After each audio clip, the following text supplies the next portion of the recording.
First question is, in what capacity did you first find yourself in a leadership role? Wow, that's a long time ago. I sent Kim the questions. Trying to think. I guess my first in the profession of athletic training. Sure, it can be in any capacity. In any capacity? You know, these I was things get captain of old. my high school soccer and tennis teams. Does that count? Is that what you're looking for? Is that not leadership enough? I mean, leadership is leadership. Yeah. I mean, that's when I started in high school. And I was also like, I guess I was a treasurer of our varsity club, whatever we called it back then. Back in high The school. Letterman's Club. I was always involved in groups that I was part of. I was always a leader in those groups. So for like group work and stuff like this. Yeah, I'm talking about high school. Uh-huh. And then in college, I played soccer in college. And then as a soccer player, they needed somebody to be the representative to the athletic council in college from our team. So they picked me to do that. Those are some early leadership roles. Awesome. What do you think are the most important characteristics a leader should possess? Oh, there's so many. So you want the important ones. I find that a lot of times you're a mediator. I think it's important to be a good delegator and to provide a vision for your group. Like, this is what we want to do. This is where we want to go. And then involve the whole group and get there. Don't do it all. Leaders don't do things. They get other people involved in that and try to inspire people to do things to help accomplish those goals. How would you characterize your leadership style? Collaborative. Teamwork makes the dream work. There's a lot of those. Pick one, yeah. Yeah, I'm definitely not an authoritarian unless I have to be. Unless you have to be. Yeah, What? and sometimes you have to be. I mean, sometimes, you try to collaborate, try to get everything done as a team, but sometimes somebody has to make a decision. Sometimes I'll do that. So what situations would you find yourself being an authoritative leader? Like if you had one example. I'm trying to think of one. Early on in the program, we were, when I first got here. The program had already been started. It'd been in existence for a year. And I came in and we weren't accredited yet. I saw a lot of things we had to change, and we did that as an entire faculty. We tried to work on that. And there was one topic that came up that,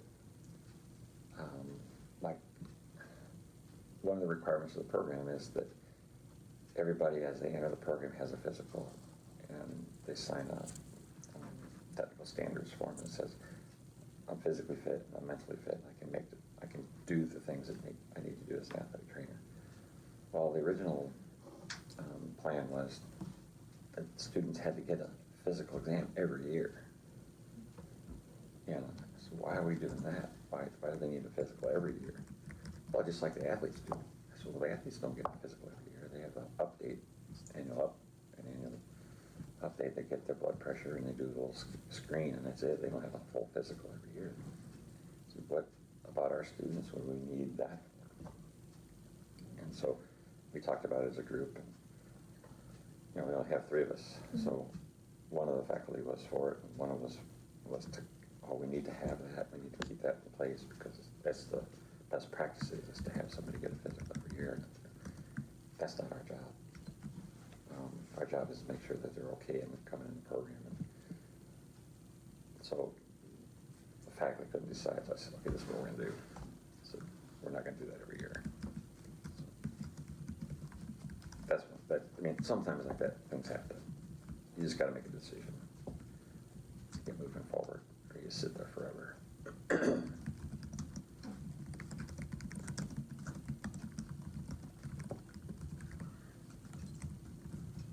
If you could, how would you do things differently leading up to your current position? Are there things that you wish you could have done better, or things that you wish you had done better to prepare for the position that you're in? I have no regrets. So if you're asking what I would change, it's hard to find something that I would change because I feel like everything I've done has led me here somehow. Good or bad, it's led me here. Now, if I could change things, the one thing that I've found is I was an athletic trainer for 36 years, practicing and taking care of teams and stuff. And I've been in education, just on the education side for the last 7 years, strictly teaching. I taught for 30 years as an athletic trainer, but I was traveling and taking care of people. I guess the one thing that I might have done is, as I look back, got in the education side sooner. Because on the education side, I get no weekends off. I don't have to travel. You know, I don't get calls in the middle of the night. Somebody gets sick. It's a little bit nicer quality of lifestyle, if you will. So I might have done that sooner. But preparation-wise, I don't know if I'd change much. Okay.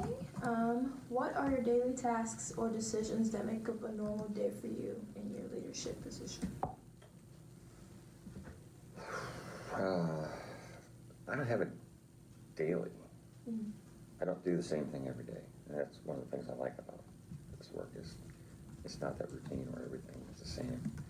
But things I do throughout the week, you know, I prepare for class, I grade tests, I grade papers, for assignments, constantly trying to find better things to do in the classroom. Administratively, I'm dealing with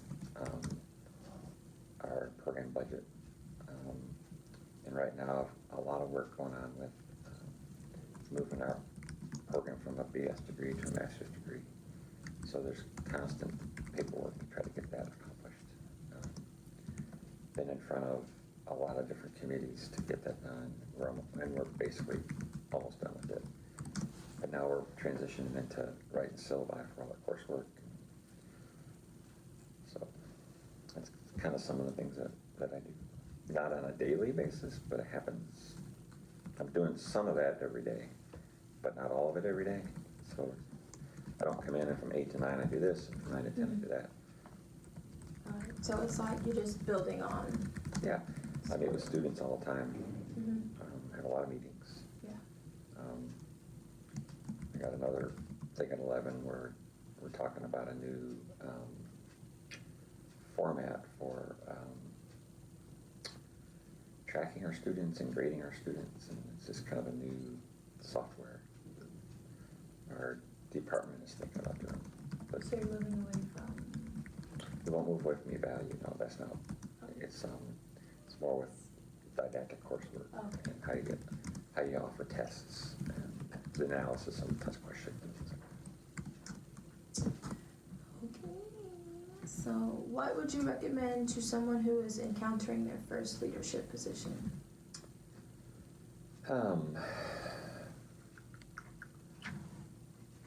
Listen. I think one of the things I didn't. There's so many characteristics that you have to have. You need to listen to others, to see what they're saying. And I mean listen between the lines. There's you guys are hearing what I'm saying and you're typing down what I'm saying. But are you hearing some of the things I'm saying and understanding what people's needs are? What do they really need? They're saying one thing, it's like, okay, what do they really need? Be prepared to make a decision. But involve as many people as you can in your program, whatever you're leading, whatever group it is you're leading. Don't try to do it yourself.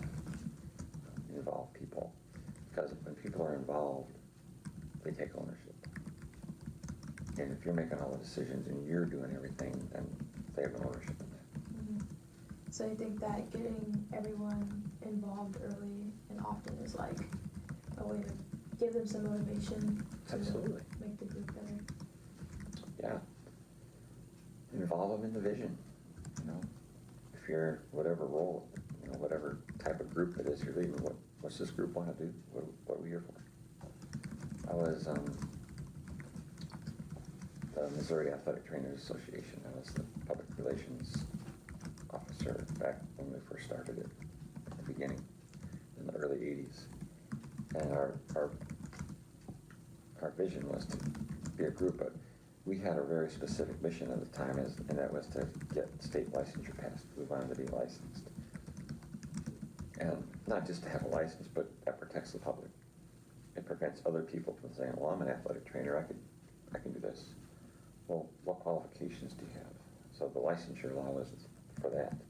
You have to be qualified to call yourself an athletic trainer. And it, in the end, protects the public. Well, we reached that. We got that done. And the governor signed it, and then it went into law a year later. And then it was kind of like, now what do we do? So we had to regroup. What's the vision for our Missouri Athletic Trainers? Where are we going? So we as a group had to develop a new vision and a new mission, basically, what we're going to do from here on, because the big thing was done. Now what? Gotta keep people interested. Yeah, and as a group, we had a lot of people involved in that, so everybody took ownership. So going along with that,